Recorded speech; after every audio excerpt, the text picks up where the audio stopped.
All right, here we are. Will and Karen, welcome to the podcast. Thanks so much for having us. We're excited to be here. Good to see you guys. You too. So we were just joking around, fooling around beforehand, talking about singing. But singing, I just was listening to this audio book of QHHT, quantum healing hypnosis technique. Anyway, they were talking about in the old days, the druids would sing to the trees. And the trees, that would wake them up to some degree, and the trees could heal people. The trees would sometimes even be able to walk, like move around of their own accord. And singing seems to come up quite a lot in different metaphysical, different aspects of, traditions and things like that. I'm curious if you've encountered that, a lot of singing in your own explorations. It's interesting. So when we had our daughter, she was not a good sleeper. And so we had her, we were older parents, and I didn't know the lullabies. So she was listening to us sing, Rolling Stones and whatever. I see a red door. Beatles. So Beatles, yeah. So luckily, now she's got this fantastic taste in music. But sometimes when she was sick and I would rock her and I would just hum, and it was like these 4 notes that I don't know why. Those are just the notes that would come out. And I've noticed every once in a while when I feel really sick, I'll kind of rock myself. It's like, I don't do it on purpose. It just kind of happens. And I was really sick over Christmas. I had like 103 fever for a week and my whole body was just aching. I just remember rocking and I caught myself and I was humming these 4 same notes. And it just was odd. It wasn't intentional. It just came out. So yeah, that's all I got. Well, this might be news to Karen, but she didn't just do it then. She still does it to this day. She'll be in bed just kind of doing whatever, and she'll be, and she doesn't even realize it. Like there will be times where we'll both be working on the couch, and I'm trying to write something, and all I hear is, I'm like, do you realize you're humming right now? And she has no idea. She's humming. I don't say it. And my humming evokes it. anger? Oh, No. that makes me sad. No. It invokes. I have a lovely voice. It invokes to glee myself. and joy and wonderfulness, unless I'm trying to write something, and then it's like, oh my God, do you have to do it right now? Well, you always have your little earbuds in. I never know when you're listening because when I call you, sometimes you don't hear me. Because I'm. Can you tell we've been married for a while? What's so funny, I have kids and I don't know that many lullabies, so I do the same thing. I just sing pop songs to them. Yeah. Right. And, they like it. No, but also going back to your point, we've heard so many times that singing is like praying, but 100-fold. So when you go to a church, for example, the act of you standing up and singing the hymns is, they say, the act of really reinforcing the prayers that the congregation is trying to get out there. It just strengthens, makes the prayer that much stronger. So it would make sense, right? It's all frequencies. Well, that's true. And when you sing, you tend to hold notes longer. So when you're speaking, it's short, chop sounds. But when you're singing, you're like, you're holding those notes longer. So you're immersed in that vibration longer. And when we speak, we change our tone so much that the frequencies are varied. When you're singing, remember, it's all about frequency. So when you talk about the druids using a certain frequency, a certain song to get the trees to come alive, for lack of a better term, they were using these frequencies because they can hold these frequencies longer and can live in those that vibrational frequency. It would make sense completely to me. Really, it really does. And you use lasers to heal. Yeah. That's all energy and vibration. So light. So so sound as well. Yeah, I'd really like to go into the pyramid sometime in those chambers, and they say like chanting in the chambers is sort of next level frequency healing. I went to Tibet years ago, and I went with a girlfriend of mine, and we were never those people that take tours. So we entered this temple, and we kind of walked up, and there were some people in there, and you're kind of looking at the art and all of this beautiful thing. We went all the way up. I don't think we were supposed to go all the way up to the top, but there were 2 things that kind of involved music. We were in a room where it was all these monks just sitting in a square chanting in this like very kind of pointed shaped room, and it was beautiful, and you could feel it. You could feel the chanting. It was just amazing. So we stayed there for a while, and then we went to the very top, and we were outside. And we're on the rooftops, and we're overlooking these rooftops, and there were people that were working on the roofs of a couple of nearby buildings. And it was a group of men on one and a group of women on the other one. And it was so cool because the women would do this thing where they were like brushing tar or coal or something over the top of the roof, and they would sing while they were doing it, and then they would stop, and the men would do theirs and they would respond. So they would sing back while they did their work, and then they would stop. And it was like this really cool communication that it was making the time or the work, maybe not seem as hard. Right. And it was like this interesting communication. It was like the men and the women. It was really cool. It reminds me of something very, very similar when we go to Busch Gardens and you go on that little private ride that swings up and down. And when you're up top, you go, "Wah!" And then the next person goes up and then they go, "Wah!" So exactly it's like similar, that. Right? I'm sure they're having probably just as much fun working on those roofs. Yeah, in the heat. Right, yeah, of course, yeah. So just helping to pass the time on the ride or on the roof, it doesn't matter. Yeah. But, yeah. But work songs is kind of a thing of the past. It's like, I know a lot of the great songs from the South were like working in the field songs and stuff like Or that. the railroad, yep. Yeah, working on the railroad songs. So Or hi-ho. Working in the mines. Hi-ho. Karen, We've all seen the movie. This is a serious show. You gotta take it more seriously. Sorry. No, but yeah, I mean, now everyone's in the office, so it'd be kind of weird if some dude just started singing really loud in the office. I think he'd probably be kicked out because, like you, he'd be like, "I'm trying," the people around, "I'm trying to work here." I heard that's season 3 of Severance.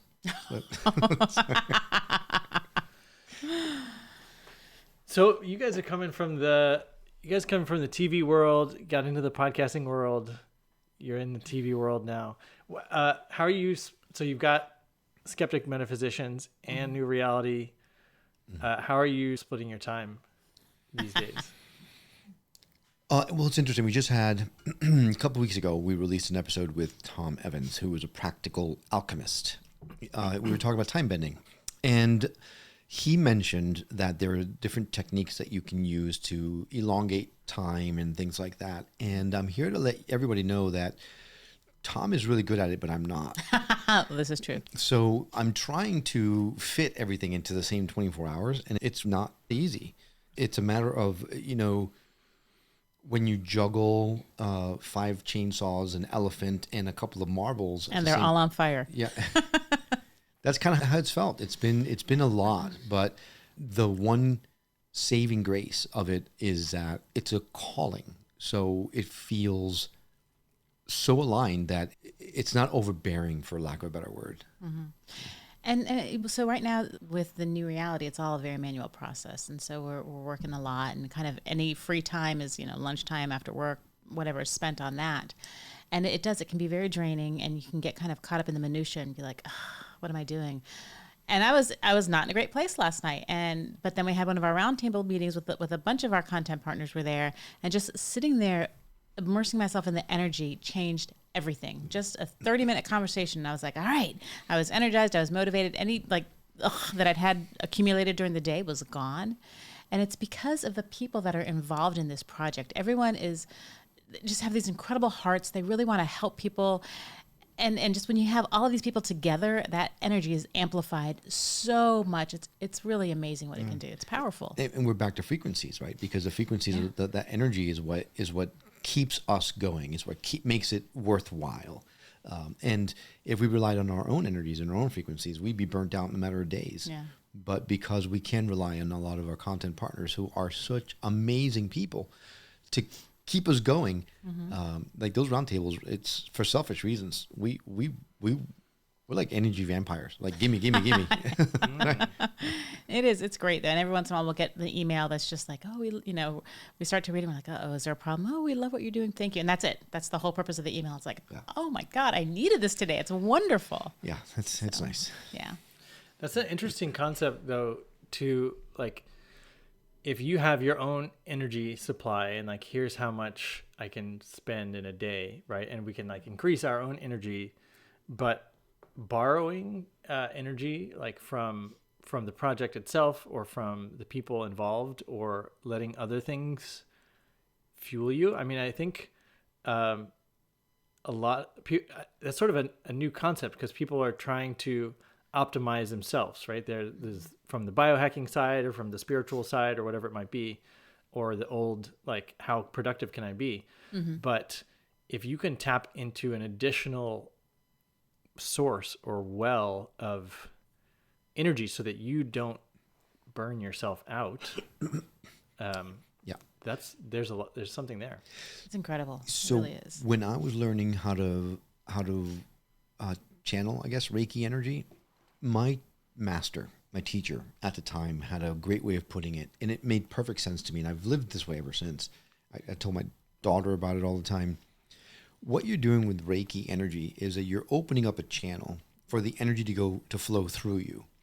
And from the words of my master at the time, she was saying that is really the way that we're supposed to be living as human beings, as spiritual beings, open to the universal energies, because we are constantly in an energy exchange with each other. How many times you go into a room and you feel the energy so oppressive that all you want to do is back out of that room right away? Or you walk in and you go, oh my God, it feels incredible in here. Whenever you're talking to somebody, when you're really engaged in a conversation, you feel energized because that person is giving you their energy and you're giving it back in return with your attention. So that energy exchange is really what energizes us, for lack of a better word. Fuels us. Thank you. The challenge is when that energy exchange isn't in place and you are the one giving it to people and you're not getting in return, there's only one way to replenish, and that is to try to take it from somebody. And that's when people say, and call people energy vampires or whatever it is. You feel drained when you talk to somebody. So the way to combat that is to remain open to the universal energies, because you will always have a constant supply of this energy that will replenish you, because we're meant to be giving of ourselves to each other. And that way that energy exchange will continue to flow in a natural way from us to the universe and back. If that makes sense. So you're saying I was a vampire yesterday in the meeting? No. What I'm saying is that those folks helped to replenish your energy because you were cut off from universal. You would not have needed it had you been open to the universal energy. And we're all guilty of that at some point in our lives. In fact, when then after the meeting you came and you talked to me, you have been reconnected to the universe because you talked to me from that point of view. And that was wonderful, which helped me to reconnect myself. I was off that day too. And so it's just, there's a lot to that. It's easy. Makes me think of people like Tony Robbins, and they can go for 12 hours, or, these musicians that do a 4 or 5 hour rock concert and they can still be at their peak a few hours in. They must be tapping into more than their own just physical reserves. No question. I saw Prince 4 times in concert, and he would do huge, long concerts, and his shows were super high energy. And then after the show, he would always go do an after party somewhere else because he couldn't get enough. It was that energy, that music he was channeling was just incredible. I mean, he was just super tapped in. Yeah, I've done some speaking engagements where after that, like when I did the stuff for the women, for the Red Cross and all that, it's just you feel so energized by the people. I mean, I guess it helps if you're speaking on a good topic. but yeah, there's something about it. But it is when I forgot, I read an article the other day that said that doing an act of kindness triggers the same chemicals in your body as falling in love. Yeah. Right. So when you are doing something good for somebody, you're giving your energy to that person. That act of giving that energy to them is a beneficial one, because then the universe then replenishes you from its own unlimited potential or energy. Can we circle back to the time expansion? Because I've tried a few things and I've sort of gotten out of the habit, but I'm curious like what you've played around with. So really his basic message more than anything else was breath. I think he mentioned that had we taken, was it 9 breaths that were consciously meant to help elongate time, that would have given us all the time that we needed, because the interview went by very, very quickly. So he believes that your breath is a portal to helping to change the speed at which you experience time.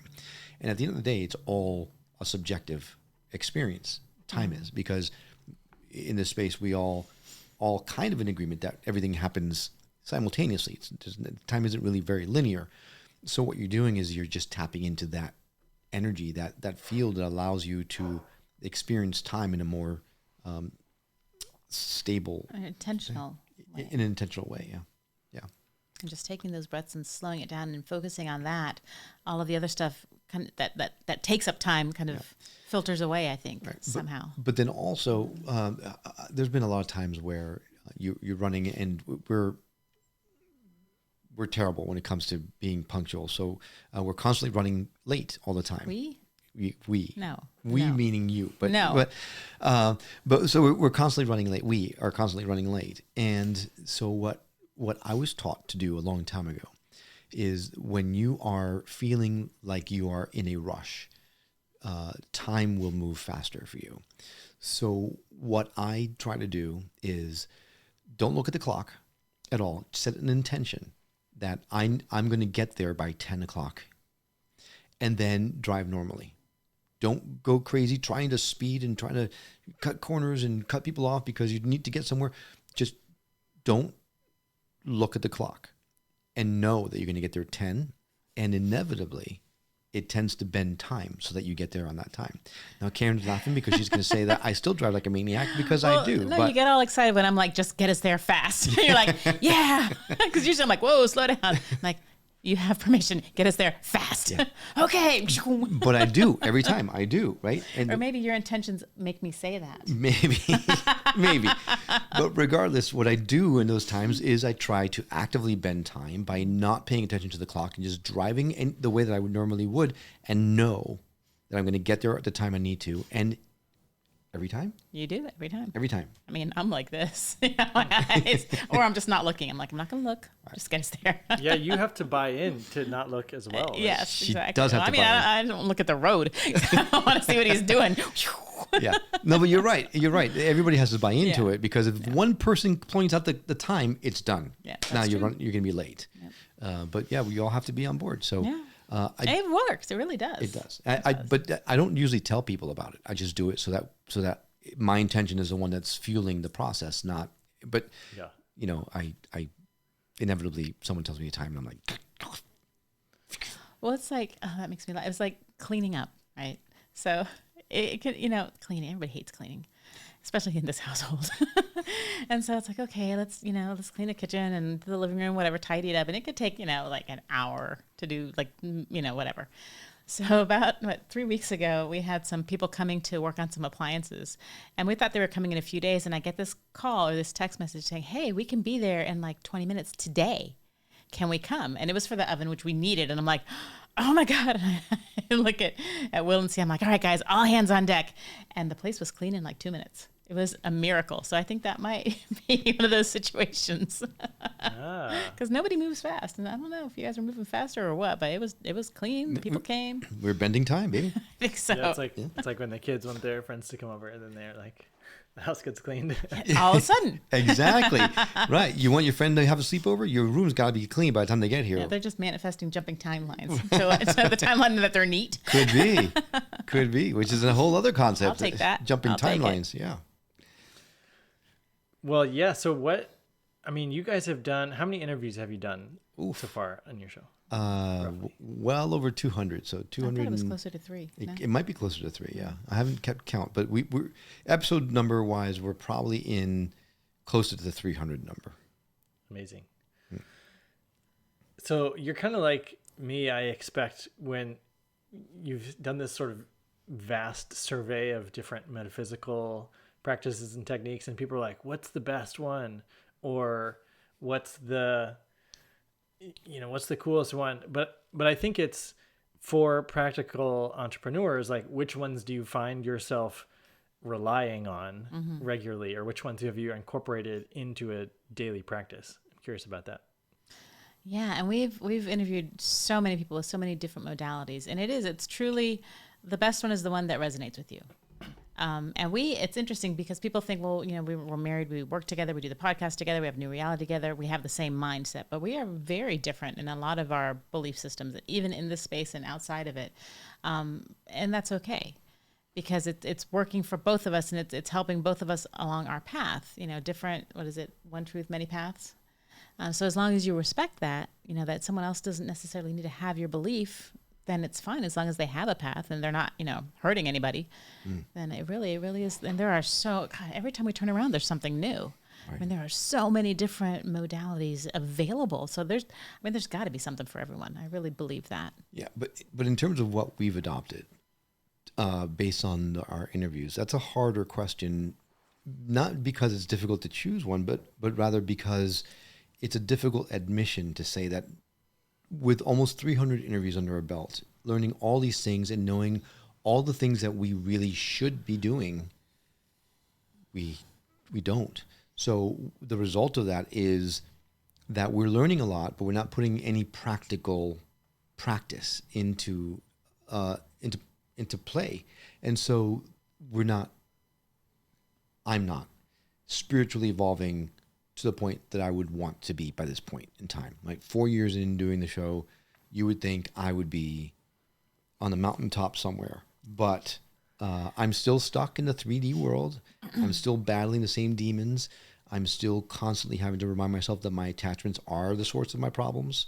I am not telepathic. I have not astral projected. I am not a massive healer. Like, I'm not anything other than a good talker, as you can tell by this show. Sorry, Derek, we're totally taking over your show. But that's where we fail, because these things are great to talk about, but until you actually put them into practice, you don't learn from them. You don't get the benefit of them. See, I'm going to argue with that one thing. I mean, besides the fact that you do meditate a lot. That's it, though. But one thing that is changed dramatically is acceptance.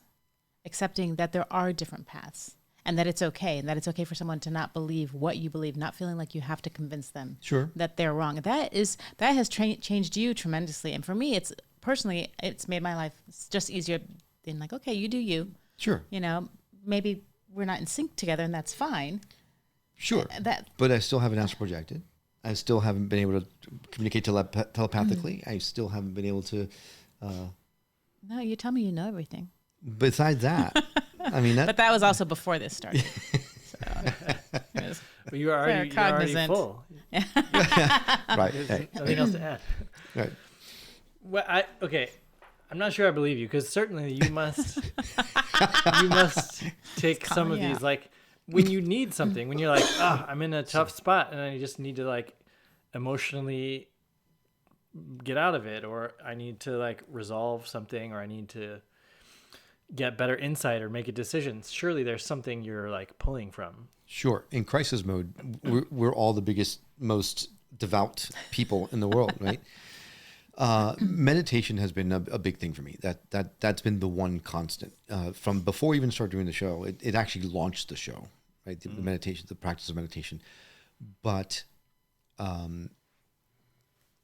when I'm in a bind, what I'm finding of late is less of the extraordinary things and more the simple things are the ones that are moving me. So meditation, breath work, mindfulness, really getting down to basics, for lack of a better word, going inward versus looking for the external powers that come with the mindful lifestyle. That's really what's been working for me. But you have had some hits. Like, you'll get messages, you'll get downloads that you're like, that wasn't me. I don't know where that came from. Yes, but through meditation. Right. But that's, that's something. That's a fair point. But like, I'm not channeling this galactic federation, or I'm not. Maybe you are, and you just don't realize it. You tell me I'm channeling. Well, you do. You are. And you're holding yourself back from doing that. You've got an incredible conduit that you're not allowing yourself to open up to. And that's not something we should be talking about now. Yeah, see, these are our conversations that we have at home. Well, I'm curious about that. Is that something that where you're like, oh, I think I could do this, and you're like, whoa, I gotta pump the brakes? No, I don't know what it is. Every once in a while, it hasn't been happening. It was more when I was meditating. I was meditating a lot for a while, and every once in a while, I would just like kind of get out of my meditation, but I wouldn't really feel like I was all the way out. And Will and I would have these conversations. And according to him, I was using words I don't normally use. I was looking differently. She would transform. She was not the same person, physically, vocally, in every sense of the word. And it started when we interviewed someone who channeled the Judah Collective, a 350,000 Angels. collective of angels Excuse me. And in the middle of the interview, Karen checked out. She transformed during the interview to the point where I was like a little unnerved by it. The interview ended and she was not Karen. She was something completely different, and it was really unnerving because I didn't expect it. And so she continued the conversation with me after that, after we had said goodbye to Angie and everything, as that entity, whatever it was that was coming through her. And then somewhere along the lines, the connection severed and she was back. But then several times after that, the same thing happened during the interview. And then sometimes even without the interview present, she would come out of meditation and she would, she grows, like she becomes this entity that's so much more expansive than what she typically carries herself as. And after a while, I then started just asking questions, and the messages coming through were, I mean, this was a lot earlier in the conversations that in the process of our show. So a lot of the information we hadn't accessed yet, but she was talking about concepts and things that we would later on get confirmation from by other people. Yeah. But it was a significant transformation that I've been trying to get her to be more comfortable with, because inevitably when the connection was severed, she would say, "Is that weird? Like, did I, like, I don't know. Does it, like, I don't know if I was making that up or if it was real." And at the end of the day, nobody knows, right? Except for there was a definitive change in her. And that's what makes me go, okay, there's something here that I would love to try to explore more if she was open to it. But I think she's a little scared of it. I think I would be like you, Will. I'd be like, "Oh, am I living with an Oracle of Delphi here? Like, let's try to get as much as we can." Definitely. So, and it's been a bit since the entity has come through, which is a shame, because I think that this might be why we're doing the show. This might be why we're doing what we're doing, is to help get these messages out. This entity wants to come through you, and your spirit blocking it.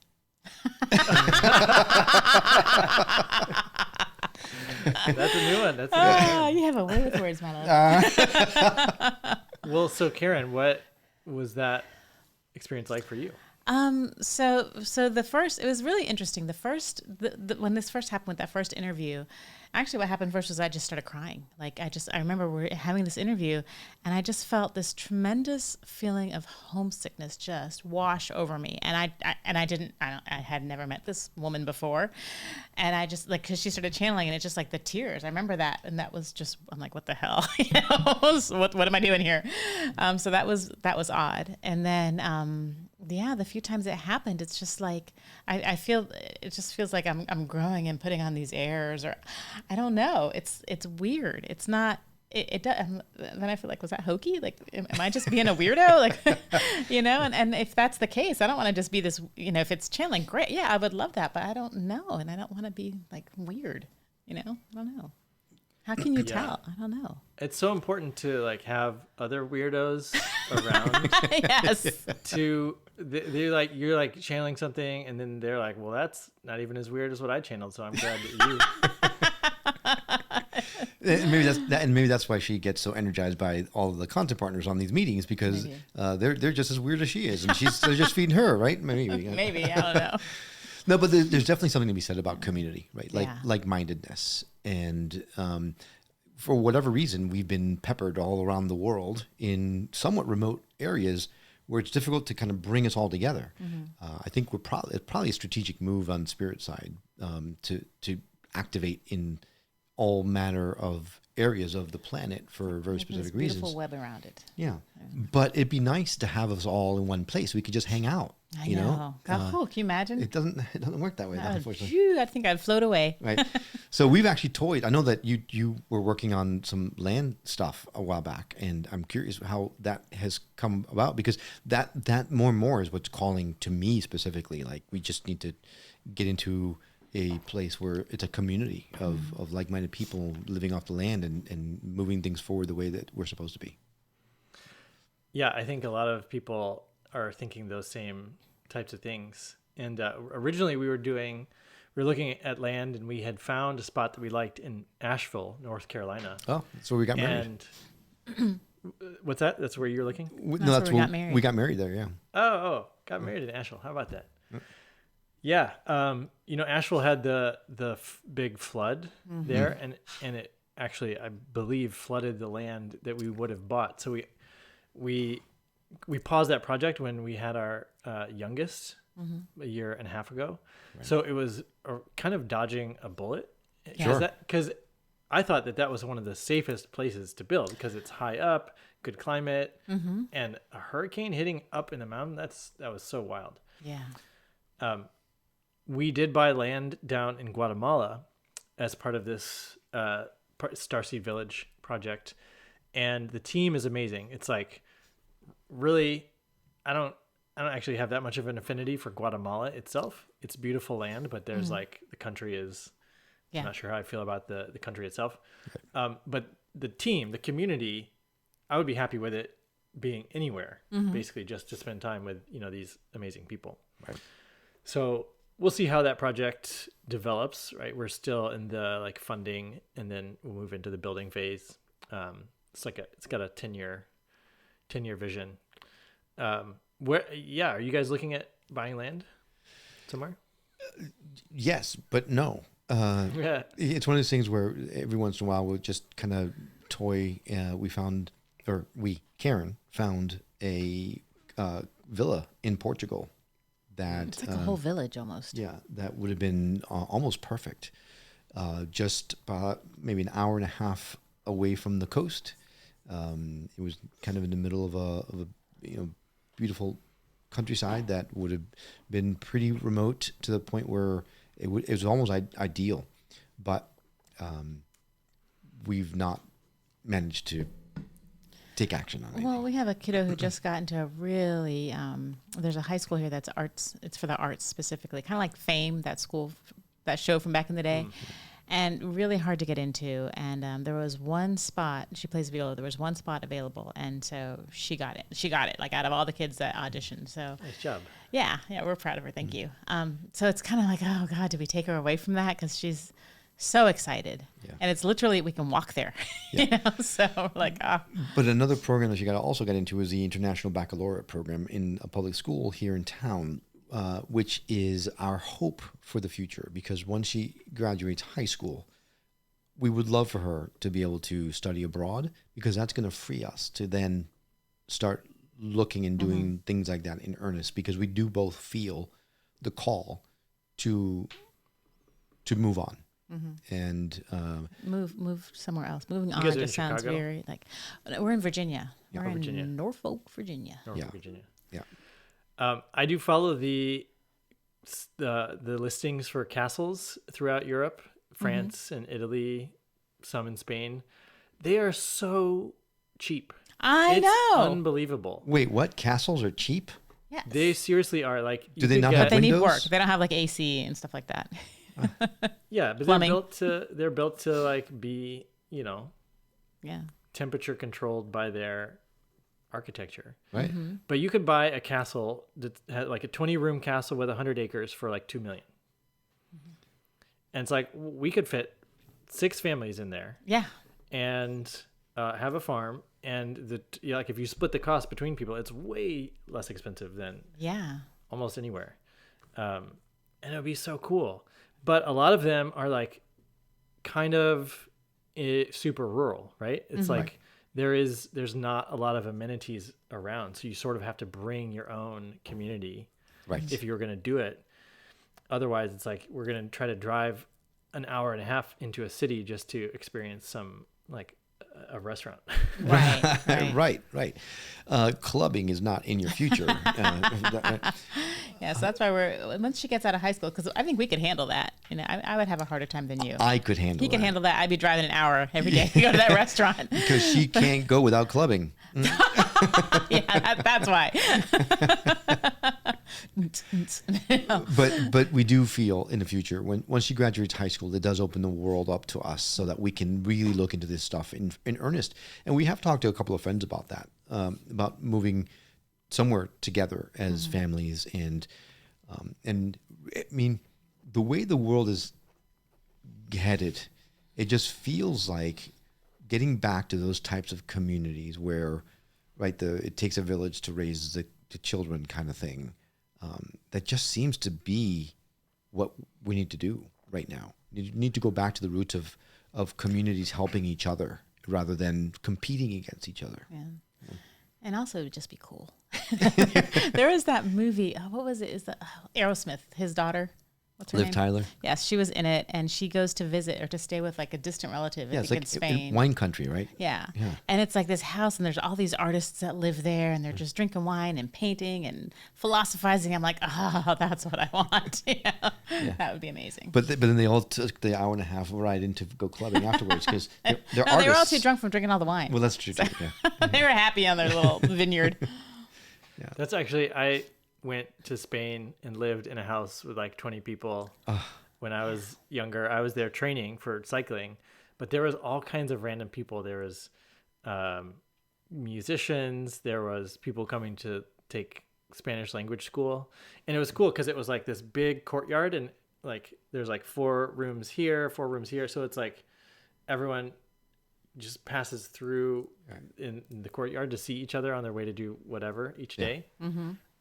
Yeah, really interesting experience. That's just Stealing badass. Beauty. That was the movie. Stealing Beauty, yeah, right.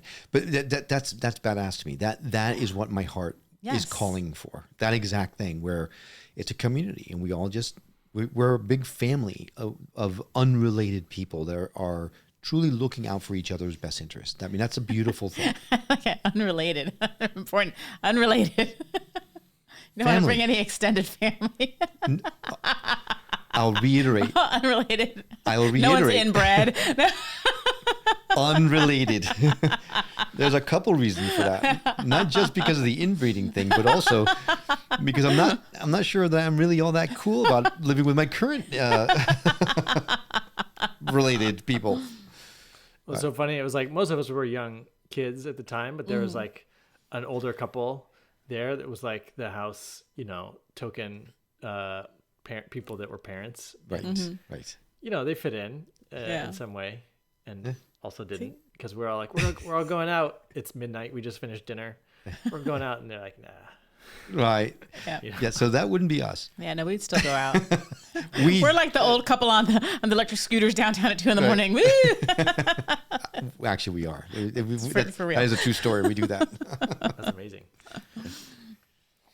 So I'm curious. I'm not sure we've ever talked about how you guys got into the spiritual space in the first place. Well, when I was in my 20s, I was living in Miami.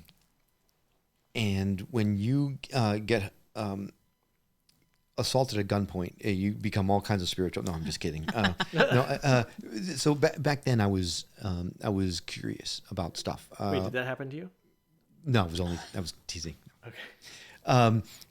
When I was growing up, my mother had all the Carlos Castaneda books. And she caught me one time looking at them and panicked because, no, you're not ready for that yet. So, of course, what am I going to do but find them somewhere else and dive into them? You think she did that strategically? No, my mom, no. Yeah, probably but not. maybe spiritually, yes. But, you never know. I wouldn't put it past her. That's true. She can be sneaky. She could. In a good way. She actually is in very case she's sneaky. listening. Yeah. Hi, Mom. I love you. Good sneaky. But those books started my curiosity.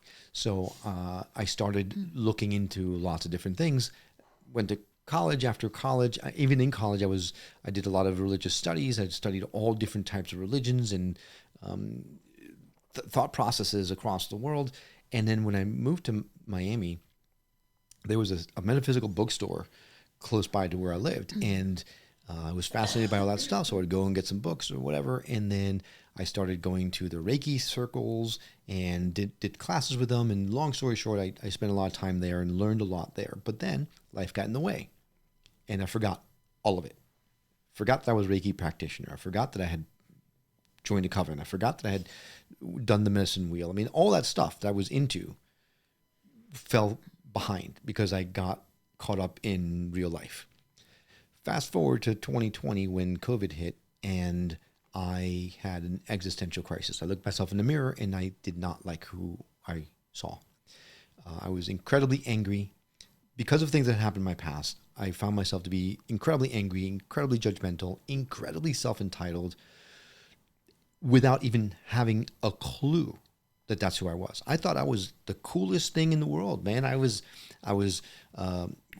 had a great job. I was making good money. I was okay looking. I had friends, or I thought I had friends, right? I had everything. But it turns out when I looked... Great wife. Well, not before that, even before that. But then when I looked at myself in the mirror and I really did a dive into what was actually happening, it was ugly. Like it was not good. It was not a good picture at all. So it threw me into a spiral, into a crisis. I ended up having to go to therapy, had to take time off of work. Thankfully, I found, I was super fortunate to find the perfect therapist who then turned me on to meditation, which then triggered all the past memories of the research that I had done back in my 20s. This is a long time after that. And so I would pick up a book like Conversations with God, and I would read a passage of it and then speak into my phone, kind of free associating how I felt, how it made me feel, and how it was pertinent to me. And I would take that and I put it up on like a podcast I think I called it My Personal Journey or something like that. And it was just my way of putting it out as an affirmation to the universe. This is I'm going to be better because this is how it's going to happen. After a while, they were getting so personal that I ended up taking them down because I didn't want to involve anyone else in my bearing of my soul, and then started having conversations with people that I used to know back in my Miami days. And I would record the conversations with them. And that's what became the initial episodes of Skeptic Metaphysicians. And then over time, they helped me to explore the existential sides of me that meditation triggered. I'm much more than this. What am I? How can I get there? What else is there? These kinds of questions were being answered with these conversations, to the point where I was meditating every day, at least twice a day. And over time, I started feeling better. I started realizing what changes I needed to make. I was initiating the changes, and they were sticking. It wasn't like I'm gonna be a better person today, and then tomorrow I'm doing the same things. I was completely committed to making the changes, and they were sticking. And so as I was starting to feel better, realized that doing the show was taking a long time. It was taking a lot of time away from the family. So I was going to sunset the show. We were going to close it. And so Karen says, wait, before you do that, let me look into it. You want to? Yeah. So by this time, I think I was already co-hosting with you. Every once in a while. Yeah. You were like guest co-hosting. Yeah. And it was just taking so much time away from the family with all the edits. I mean, you know how much work that is. And so it was like, yeah, it's time to, you're feeling better now. This has served its purpose. It's time to move on. So I'm like, well, let me just see if anyone has even been listening to this podcast. So I Google it, and I found that there were like this site that had like 5 pages of reviews that people had written full paragraphs about our little show. And, we're like, oh my God, people are taking the time to sit there and write this stuff about us. And they were all 5-star reviews. And then I think it was the last one I read, that the last thing this guy said was, thank you so much for helping me feel normal. And I'm like, we can't stop this. We're helping one guy. That's huge. And so, I always say the universe did what it does, and it dropped this software into Will's lap, pretty much, that cut his editing time down in half. And so he was able to spend more time with the family, because I would kind of just even now, I just kind of show up and talk, and he does all the work. And all the work. And yeah, so we were able to continue it and then still have that time that we needed with the family. Right. And then, about 3 years ago, 2.5 years ago, I was diagnosed with cancer. And I had no idea. Not a lot of people, we weren't that public about it. We didn't really talk about it on the show. We kept it to ourselves because we didn't know how we were going to deal with it. However, we were doing the show at the time, and every time we would have a healer or some sort of modality on, after we finished recording, you sit around, you talk a little bit, connect, or reconnect, or disconnect, or whatever, and somehow or other it came up, right? Oh yeah, I'll have to try that because I got diagnosed with cancer, and inevitably, every single person said, "Oh my gosh, please let me work on you." They weren't asking me for compensation. They were just genuinely wanting to help. And so I got cancer. Hell, do your worst. Go for it. Right? Whatever you want to do, go for it. I'm up for whatever. And we were on at that time, they call it active surveillance. Right. So just testing, watching the growth before any decisions are made as far as surgery or chemo, because both of those would have just really rough side effects that were lasting. So we wanted to kind of wait and see what we needed to be done, Right. How fast was it growing, all that stuff. So for about a year, healer after healer with different modalities. I tried an Ayurvedic diet for a couple of weeks. I did everything that someone would come on the show to talk about to try to make this better. And when I went back for my second biopsy a year later, We did an MRI first. did an MRI, it looked a little worse. A little bit more They concerning. Found more spots on it. Yeah. But then when they did they went in and did the biopsy the second time, when the results came back, they couldn't explain it because it was gone. They couldn't find it anywhere. So to the point where the doctor was just going to cancel my follow-up appointment because, in their words, in light of the lab results, of the new results, we're just going to cancel your follow-up appointment with the doctor. And I said, no, absolutely not. I needed the doctor to sit there and look me in the eye and tell me that this cancer is not here. Because last I heard from her, this was something that I had to be concerned with. So we did that. We sat down in front of her and she looked me in the eye and said, I can't explain it. All I can say is that you don't have to worry about this anymore. And we had gotten a second opinion from like a super experty oncologist. Right. Prior, when we first got the diagnosis, we're like, no, this can't be right. Yes, it wasn't maybe I didn't have it. No, it was confirmed by an expert in the field, right? It wasn't, because I was in denial at first. Well, all I could think about after that was the selflessness that every single one of these people that came on our show exhibited by giving of themselves, some of them for hours at a time, just to work on me.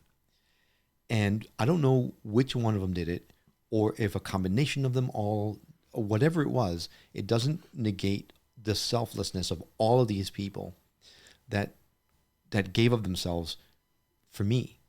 And it moved me to the point where if a show like ours can help somebody like me in what we're doing, how much more good can we do if we have all of these people sharing these messages with this many more people? We've got to move this forward in a more robust way. So that was the birth of what ended up being No Reality TV, where we're bringing all of these people, a lot of them are people who worked on me, into this space as content partners to get the word out that there is another way. And we're not saying don't go to the doctor. We're not. Disclaimer. We're not. No, and it's not all healing modalities on New Reality TV, obviously. It's not. It's all about all of it together. Holistic living, uplifting content, spiritual awakenings, metaphysics. It's all the stuff that hasn't been talked about because there's so much fear in the world right now that's meant to trigger elicit fear response, that we want to pose an alternative. We want to show that you don't have to live in that fear. You can look at it in different ways. Yeah, you can be in this particular space, which can be scary to a lot of people, and see that it's not about fear, that it's about energy and love and enlightenment and uplifting modalities. And it's really just amazing how many people are now experiencing, and that's something to, that we had that one review, and then we started getting them all the time. And it's like the UPS driver in Wisconsin. I love him. He's written all these reviews, and he's like, I listen to you guys before work every day. It's just all these people that are having the same thing. So this is, it's mainstream, but mainstream doesn't know it's mainstream yet. Yeah. And we want to provide a place for them to learn, oh, okay, this is normal. This is just like, it's like taking an AP class in English instead of the regular literature class. It's not weird. It's there. You just have to maybe, take an extra step forward. That is a big thing. It is not weird. What's weird is those that don't yet understand that this is not weird. Yeah. Yeah. Thanks for sharing that story, Will. Sure.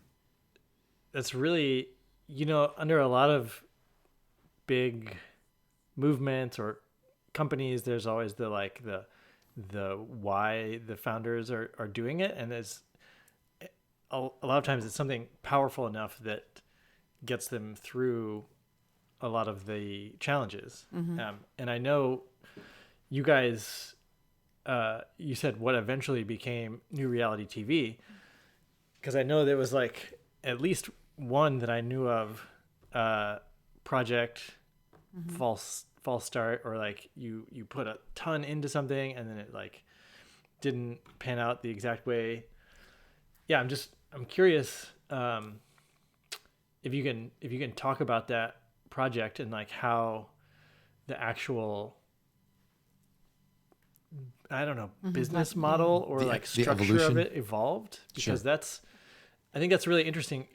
And partly I want to explore a lens of, if your platform is New Reality, then is there a new type of structure or framework that you're operating this whole thing with that's reflecting of that new reality as well? I know there's a lot in there, but maybe you could Yes. And we want to say that we believe that the first iteration is still in progress. So we're not, we wish them the best, because the more people getting these messages out, the better. Yep. So we don't want to disparage that at all. We started this and we brought a partner in, and we were kind of merrily going on our way, and we brought another partner in. Things started to change a little bit, a shift. We want this to be a very different type of organization. We want it to be a soul-led company. We talk about our content partners as partners because we're all working together to promote all of this, to get these messages out, to raise the world vibrations, as lofty as that sounds. That really is our goal. And ultimately what happened was it started becoming more of that kind of corporate, at least the feeling that we got was that it was more kind of being led by, what can the profit be and how can we monetize this? And, these are the roles and these are the positions. And it wasn't what we were looking for. It was feeling like there was going to be a lot of pressure on our content partners to provide. It was just very different than what we had originally intended it to be. So we thought the best thing for us to do then was just to step out. We left the name. We don't want to disparage that company at all. Like I said, hopefully they're doing well. But we were ready to do something different, to kind of go back to our original thoughts of what we wanted the company to be. And also we wanted to, one of the issues also was that, when you start something, sometimes you want every single thing to be perfect before you really, let people know you're doing this. Yeah. And in that process and with that mindset, it was taking so long. And it felt like it was never happening. And, Will and I were having to go back to these wonderful people that are, creating all this content and so excited and saying, oh, not yet. And we felt a lot like we were disappointing them as well. So we wanted to start something that we could start now, with that soul and that heartfelt intention, the way we wanted it to do. And so we stepped away, left the name, left the logo, didn't cause any problems or anything. We didn't want to cause any drama. Yeah, we didn't. And we just started again. Yeah.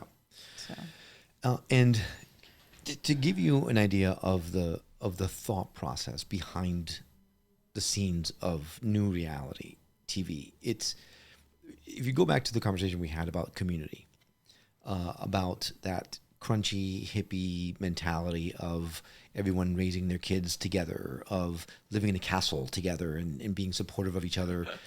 That's kind of what we're thinking, right? With New Reality TV.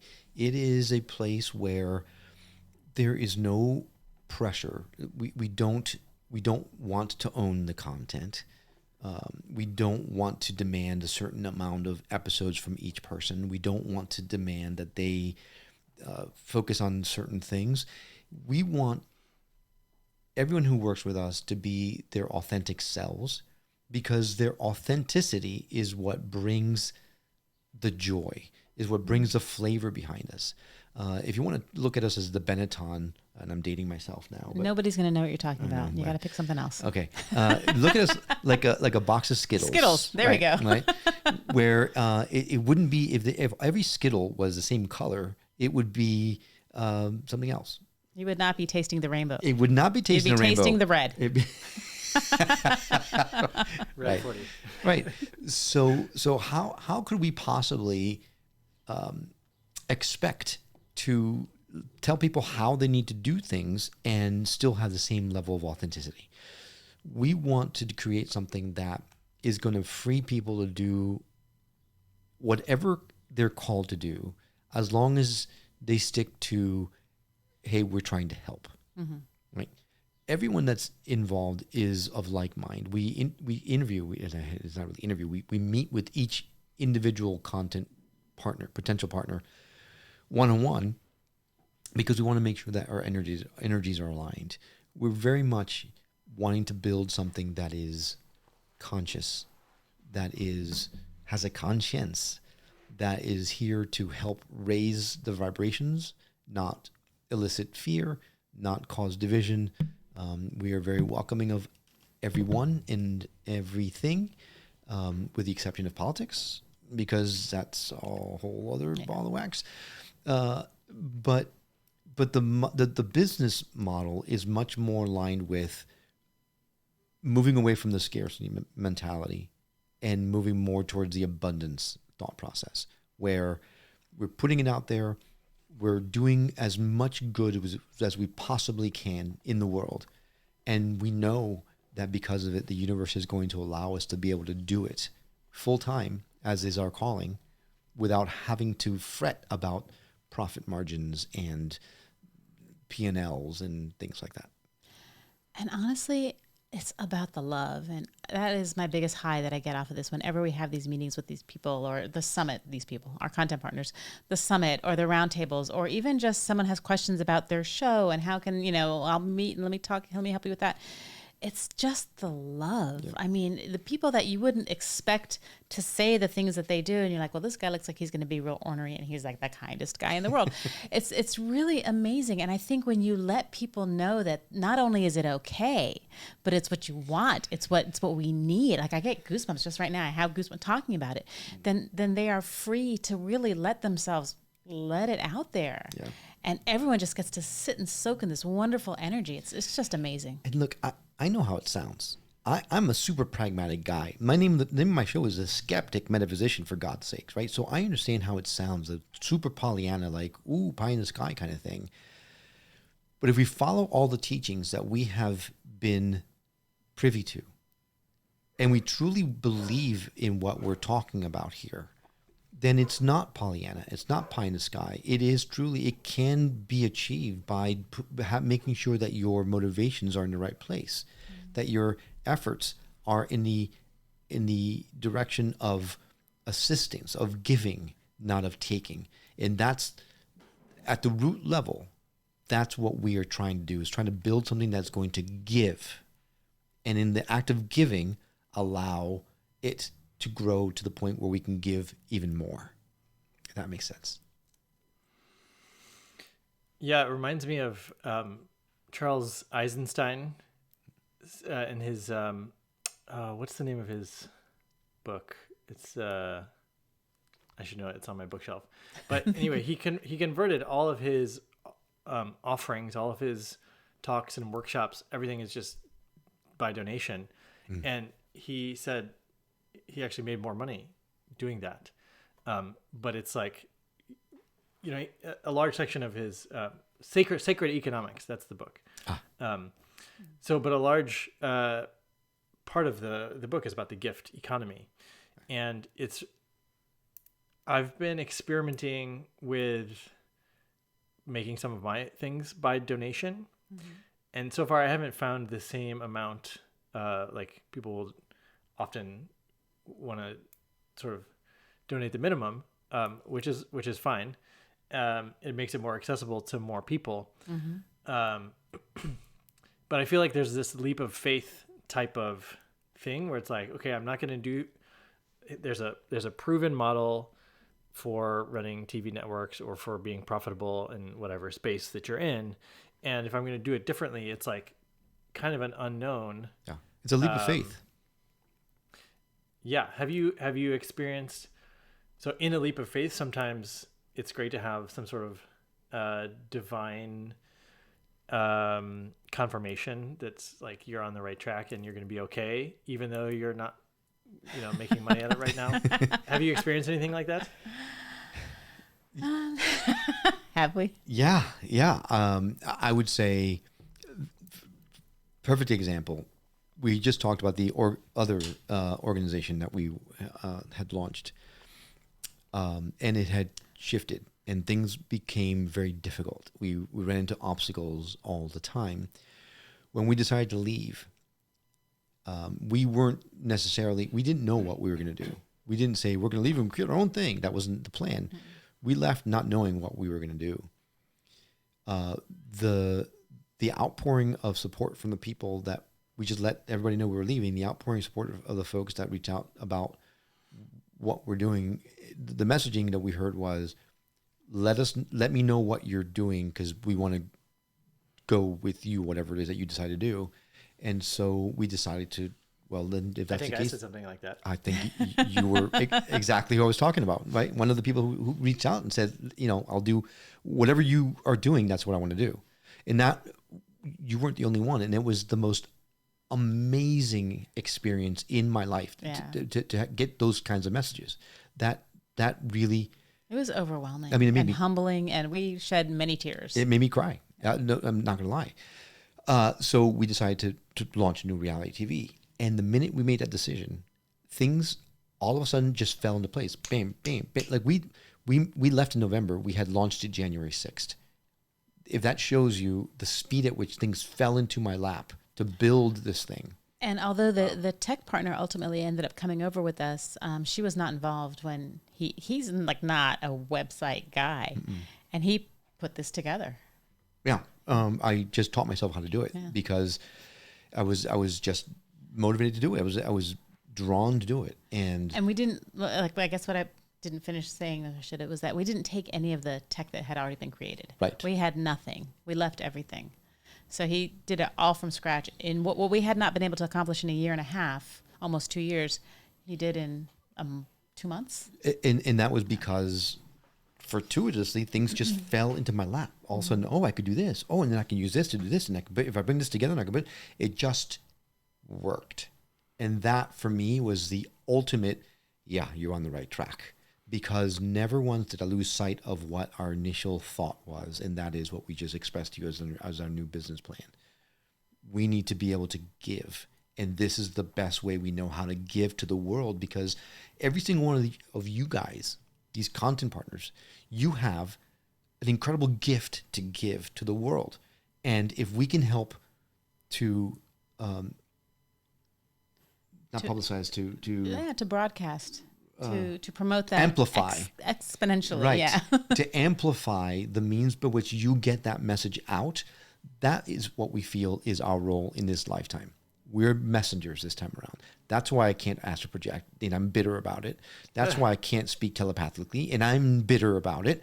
It's because this time around I was tapped to be a messenger to help get the messages out. I feel it. I understand it. I know my place now. And when I realized that, things just fell into place. Now, the question is going to be, will the universe allow us to continue on down the path with the expenses that we are incurring? But I find that the obstacles are all physical, are all man-made. I myself, my psyche, my ego is creating the obstacles myself because I keep falling out of that abundance mentality. Instead, but I got to make this work. I got to make this work. Instead of trusting. That's the biggest challenge, is trusting.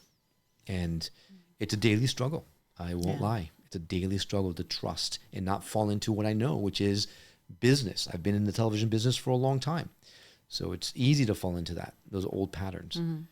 But I'm allowing the teachings that I've learned through the course of the 4 years doing the show to influence and build new neural processes that will allow me to trust better. And that's an everyday thing for me. Yeah, thank you. Yeah, for sharing that, because I mean, I just want to acknowledge you for doing that, because that takes a lot of bravery. And thank you. I have the same experience, of I'm in a sort of a pivot myself, and all of a sudden opportunities flood in. It seems like the dominoes are falling more quickly. It's like, oh my gosh, this feels way easier, and it's a good sign. And, once you get to the edge of the known, once you're operating in the unknown, it's so, you're like, okay, I'm trusting, I'm having faith. It's scary. You're like, it's scary, but you're like telling yourself like, okay, I'm supported. Like all these, like, you constantly convincing yourself like, oh, there's angels out there. Like, okay, I've got protection. I've got whatever. But I do think that you're speaking about something that a lot of people are walking right now, which is this, like, can I trust moving into the unknown to do what I really feel is the right thing to do? Right. But it's not easy. It's not for the faint of heart. It is not. That is for sure. Yeah. And it takes a lot of work. It takes a lot of work to unlearn. I think that's the biggest thing. You have to unlearn what you've been programmed. Like, what are you unlearning? I'm unlearning the security. No. because they can control. I'm trying to unlearn control. And it's an extra challenge, I think, with both of us being in this together, because it's not like, I'm working the, full-time job and he's not, or I'm doing it all, it's kind of like, well, we're both in it. So neither one of us can really, it's just hard.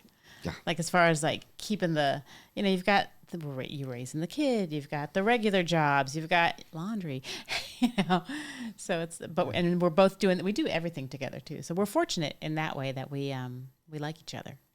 So because we work our regular jobs together, we do New Reality together, we have our podcast together. Raising a kid together. We're still married, still in the same room. I had a podcast with my wife for like 6 episodes. That speaks volumes. All you have to say. You don't have to say anything else. Yeah. So, right. Wow. We're all in, man. Yeah. Just feeling it's intense, but amazing as well to go through. It's unbelievable when things are clicking. It's unbelievably rewarding. Yeah. It is unbelievably rewarding, and we just have to keep sight of the fact that this is not your everyday organization. This is something different. This is something bigger and more important, and allow the universe, God, angels, whatever it is, to take control. Their time, because we want it all to be going now. And it's yes.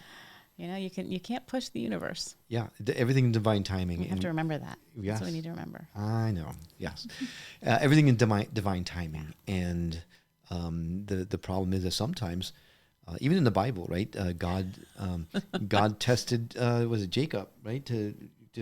What? Yeah, he said. Wait. I know. You know the Bible verses? Yeah. Not only did I. What is that? What you don't know about me is I don't know that at all. I used to go to catechism school. My mom used to be my religion teacher. What? In junior high school. Yeah. Why am I just learning this? I don't know. I know you went to that weird culty thing. I did go to that culty thing. Yeah. Weird.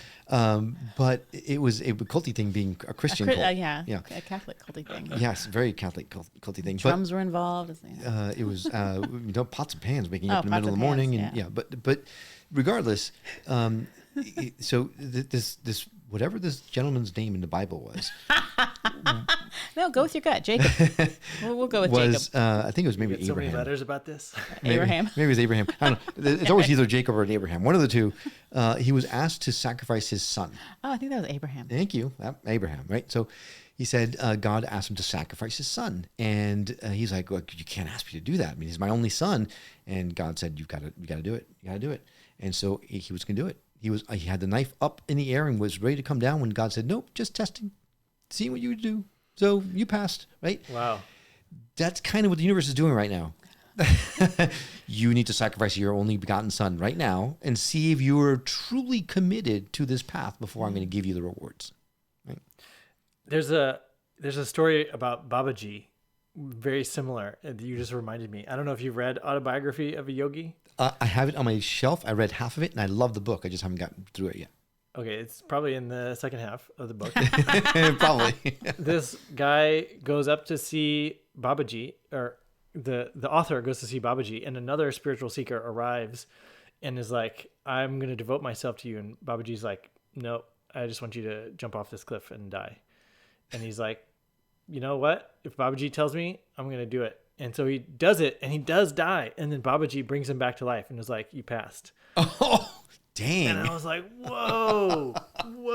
Yeah. I don't know if I could do that. I think But was he paralyzed? Like, did he have a good life when he brought him back? I mean, that was kind of shitty, Babaji, right? Because that's all the pain you have to go through just to keep brought back. No, obviously, that is almost exactly. I think there's more to that story that we have to go back and Just check give us out, the cliff but notes.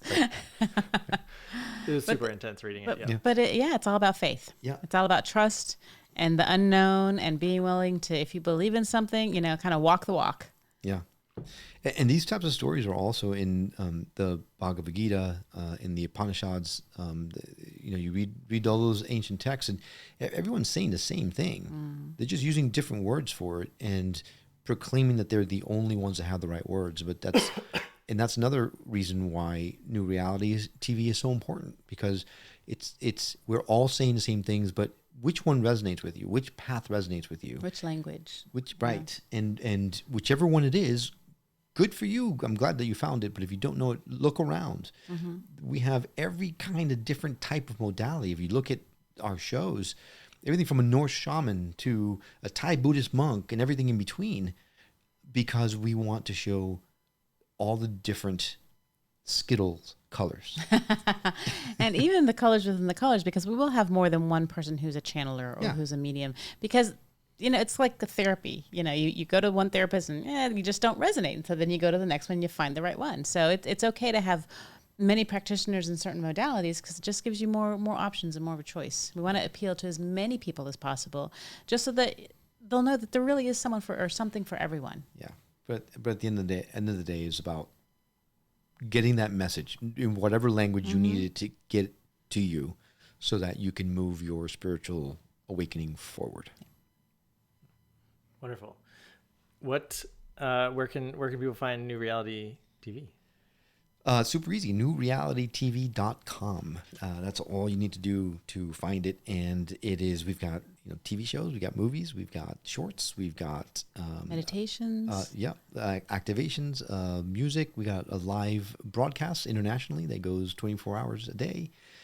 So if you don't know what to watch, you can just watch the broadcast and see which show speaks to you, and then you can go into the on-demand side of it and consume the rest of the content from that particular partner. We've got the quarterly magazine on there with some really fantastic articles from our different content partners. Yeah, we have a community portal that gives people access to the content partners themselves. I mean, there's a lot to it, and we invite anyone to check it out. Right? There's 3 levels. There's a free level. There's a 3D level. You just go in and just consume part of the content and see if it fits for you. If you're interested in supporting what we're doing, there's a 5D level, which is only $7, right? $7.77. Right, and then the 7D, which is just like $11. So 11. Yeah, It's all the angel numbers. So it would go. You can do a monthly or an annual subscription, but regardless, you'd be helping to support the mission of what we're trying to do. And but we encourage people to go and explore, and we're always available to talk to people that are curious or have any questions about it. Is it hello at New Reality? Yeah. Where they can reach us? Yeah, hello reach at out. NewRealityTV.com. Yep. And how about your show? Same thing. Make it easy. SkepticMetaphysician.com. In that on that website, you can catch all the shows there. On the audio side of things, you can send us voicemails and emails. You can follow us on social media. You can review, please. We love those. We love reviews. Even if it's bad, we want to Yep. know so we can fix it. Yep. We can connect with us. We've got an inner circle community ourselves that people can access, have full access to us as well. We do giveaways and discounts for services and stuff that past guests have offered to our audience. There's a lot that we can do, that we do there, but it's all accessible at skepticmetaphysician.com. Love it. Well, Will, Karen, thanks for coming on the show. Good to hang out with you guys. Likewise. Derek, likewise. thanks for inviting us on. Thanks for having us on. fun. This is a lot of fun. Yeah. Well, we'll see you guys again soon. All right. All right. Bye-bye. Bye. Bye.